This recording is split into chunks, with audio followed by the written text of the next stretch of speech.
Hello, today's talk is about incomplete dominance. So grab your notes. I'm assuming you were absent, and so just grab your notes and follow along. All right, so these are the notes. The definition for incomplete dominance is that this is a type of genetics where there is no true dominant or recessive allele. Okay, so a type of genetics problem where there is no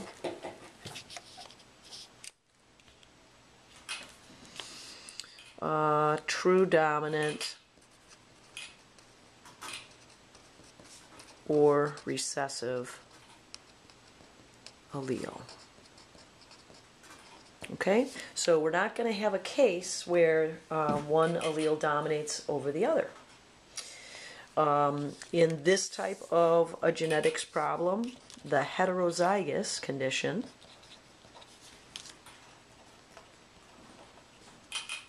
will be a blend. Okay, kind of like blending paint. All right, it'll be a blended color. Now, let's just jump right into an example. Snapdragons are a type of flower. Snapdragons come in three colors: red, white, and pink. Pink flowers occur when the heterozygous genotype is present. All right, so this is your blend. This pink is the blend between the red and the white. So truly, think about blending paints here. Complete the following crosses and show all of the steps. All right, problem 1, cross a red with a white snapdragon. Make a key. All right, the only thing different about this kind of problem is that your key will have 3 phenotypes instead of 2. So we're going to start out with the 2 big R, and we're going to say that that's red. Okay, big R, little r will be our blend. That's going to be pink. And little r will be our white.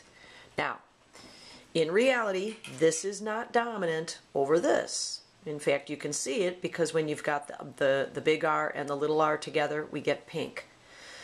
All right. Now, not to confuse you right away, but you could have written that big R is white. And you could have written that little r is red, because there is no true dominant or recessive in this problem. All right, so it says to cross a red with a white. So my parents' genotypes, I'm going to cross a red with a white. And the gametes, remember, we make them look like sex cells. We separate the alleles because of the law of segregation. One of these is a male, one of them is a female. I don't know which, so I'm just going to say that that's the male and the other's the female. All right, next I want to make my Punnett square. So I'm going to do it over here where I've got a little bit more room. I'm going to put my egg cells up here, the sperm cells over here. And if they combine, I'm going to get a pink offspring and another pink offspring and another one and another one. Okay, so my genotypic ratio, I've got 4 out of 4 or 100% are big R, little r. I've got 4 out of 4 or 100% are pink. Okay, be careful to say pink and not red. Next problem, you're going to cross 2 pink snapdragons. Make a key. Again, I've got a 3-part key where I've got red, pink, and white. My genotypes of my parents, I'm crossing 2 pinks, so big R, little r for both parents. The sex cells are big R sex cells and little r sex cells, big R sex cells and little r sex cells. Draw my Punnett square so that you can see it. And in this case, I'm going to get some good variety in my offspring. I'm going to get a red and a pink and another pink and a white. So if I'm a florist, I'm going to have some good variety there by breeding these 2 pinks. All right, so this is my Punnett square step.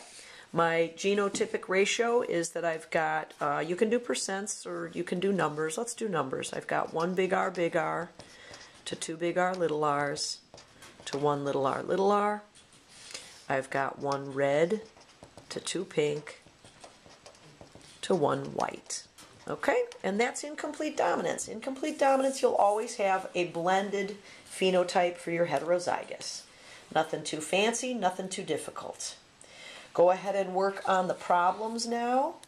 All right, your next page should be something that looks like this: incomplete dominance / codominance. It might not have the exact same title, but you got some problems involving guinea pigs. And just to be a little extra fun, if I can do this, since I've got a lot of guinea pigs here that I'm taking care of. We're taking care of 2 of our friends' guinea pigs, and of course our own little Quincy. So let's see. There's Quincy. Hi, Quincy. Hi. And then I've got, there's Graham. And this little noisy one is S'mores. All right, signing out.